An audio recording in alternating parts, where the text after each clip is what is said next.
আল্লাহ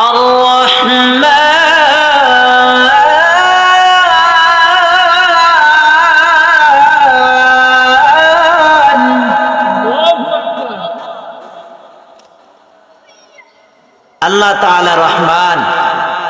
আল্লাহ তাআলা বলছে, বান্দা আমি আল্লাহ মানুষকে সৃষ্টি করেছি, দুনিয়ার বুকে পাঠাইছি। বান্দা তোমারে আমি স্বাধীনতা দিলাম। কি দিলাম? স্বাধীনতা দিলাম বান্দা।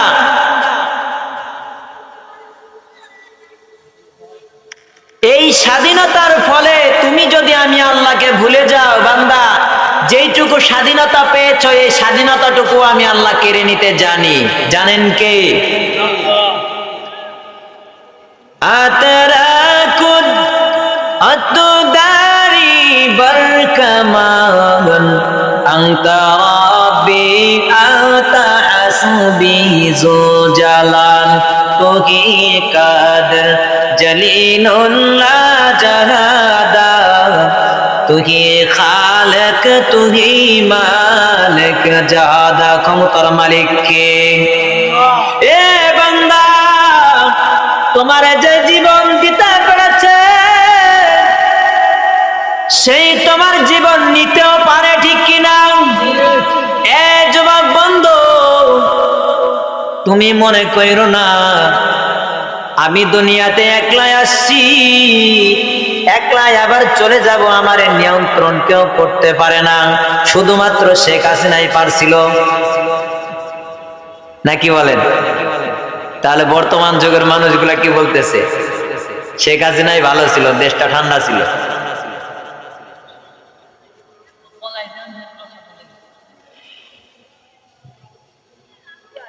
এই জন্য নিয়ন্ত্রণের মালিক একজন, তিনি কে? এ যুবক বন্ধু, তুমি যেমন মত পাল্টে ফেলেছ, আজকে নিজের স্বাধীনতা খাটাইতে পারো না বিদায় অন্যকে দোষ দাও। অন্যরে বালে কন্যারে বান্দা না,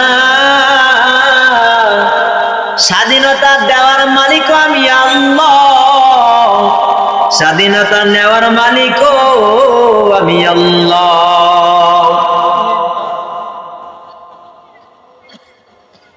আমি আল্লাহ রহমান নামের পরিচয় দিলাম।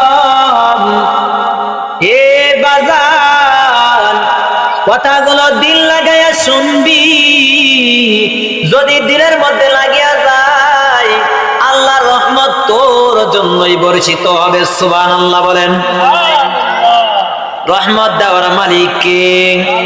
এ যুবক বন্ধু, তোমার মতো মানুষ ওই যে দেখো হাসপাতালের বেডে কাতরায়, হাসপাতালের বেডে শুয়ে আছে তোমার মতো যুবক, একই বয়সের মানুষ, দুইজন একসাথে লেখাপড়া করছো। তোমার এক বন্ধু হাসপাতালে বসে কাতরায়, এক লোকমা ভাত মুখে দেওয়ার মতো শক্তিটা নাই, কিন্তু তোমারে আল্লাহ এমন শক্তি দিছে, এই 16 বছরের যুবক 2 মণ ধানের বস্তা একবারে মাথায় তুলে নিয়ে বাড়িতে যাই, আছে না নাই? কিন্তু যুবক বন্ধু শুকরিয়া আদায় করো না। এই জন্য আল্লাহ তাআলা বললেন, এ বান্দা যদি আমার নিয়ামত নিয়ে, আমার নিয়ামত খাইয়া, আমার নিয়ামত গ্রহণ করিয়া যদি আমি আল্লাহরে বলিয়া যাও, এ বান্দা নিয়ামত আমি চিনিয়া নিব, তারপরে যত আমি আল্লাহর কাছে যেন কান্দিস না রে বান্দা। এ যুবক বন্ধু, আজকে নিজের কাছে নিজে আবার ফসল করো, নিজের জমিতে ফসল করো। এই জন্য মনে করো আমি সার কম দিছি দেখা আবাদ হয় নাই। এ বন্ধু, তুমি মনে করো আমার জমিতে ফসল বেশি হবে, আমি বেশি বেশি সার দিছি, আমি অমুক কোম্পানির ওষুধ দিছি, এই জন্য আমার জমিতে স্থান বেশি হয়েছে। না রে বান্দা না, ওই যে বান্দা তুই যেমন ওষুধ দিছস তোর চাইতে বেশি ওষুধ দিছে আরেকজন, কিন্তু আমি আল্লাহ ওর ফসল তেমন দেই নাই, কারণ ওই নিমুখ হারাম আমার শুকুর আদায় করে নাই। ঠিক কিনা? এ যুবক বাজান, মনে কইরো না ক্ষমতা আমার হাতে ছিল, ক্ষমতা আমার হাতে আছে, না না, তুমি আজকে বিছানায় শুয়ে আছো, মনে কইরো না আমি সকালবেলা উঠে কাজে যাইতে পারবো, কারণ তোমার মতো অনেক মানুষ আছে ঘুম থেকে আর উঠে না, আর চোখটা খুলে না, চোখটা বন্ধ করিয়াই থাকে। কিন্তু তোমারে আল্লাহ সুন্দর করিয়া ওই যে মরণাপন্ন হইয়া ঘুমাও, আবার সকালবেলা তোমারে জাগ্রত করিয়া দেয়। ফজরের আজান হইয়া যায়, তোমার ঘুম তো কখনো ভাঙ্গে না। কিন্তু যুবক বন্ধু, আমার বাবাও ছিল শক্তিশালী, আমার দাদাও ছিল ক্ষমতাধর ব্যক্তি। আমার দাদা বলেছিল এই বাড়িটা আমার, এই বাড়িটা আমার, এই বাড়ির মালিকও আমি, ওই জমিনটা কার, জমিনটাও আমার। কিন্তু আমার দাদাও নাই, বাবাও নাই, জমি কার? কথা কন, জমিন কার?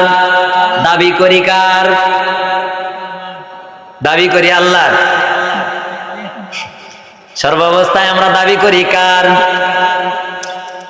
না যুবক বন্ধু, 100 বিঘা সম্পত্তির মালিক যখন মারা যায়, মারা যাওয়ার পরে সব ভাগ বাটোয়ারা হয়ে যায়, সন্তানের ভাগেই পড়ে না। তুমি যুবক মরে যাওয়ার পরে তোমারে 3 হাত জায়গা যে দিবে, এটার গ্যারান্টি আছে? তুমি মারা যাওয়ার পরে তোমার সন্তানদের জায়গায় হয় না, তোমারে কেমনে 3 হাত জায়গা দিবে?